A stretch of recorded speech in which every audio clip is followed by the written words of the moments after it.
ఆడజన్మ కన్నీటి అలల సాగరం, చూస్తే చిన్నదే కాని బాధల భారం. ప్రతి అడుగులోనూ పరీక్ష, ప్రతి చూపులోనూ నిరీక్షణ.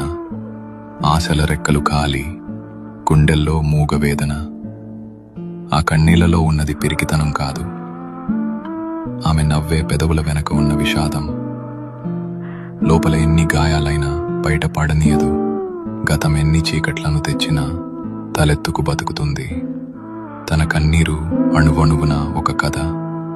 ఆ కథలో ప్రేమ ఉంది, బంధాల కష్టముంది. అయినా ఆ కన్నీరు ఆమెను బలహీనం చెయ్యలేదు. అది ఆమెలోని ఆత్మగౌరవాన్ని పోషించింది. ఏమీ చెప్పకుండానే ఎన్నో నేర్చుకున్నది. ఏదైనా సరే ఎదురు నిలిచి పోరాడింది. ఆమె బాధ ఆమెకు ఒక ఆభరణం, అది ఆమె గర్వం, ఆమె నిజమైన అందం. ఇది ఒక ఆడపిల్ల కన్నీరు.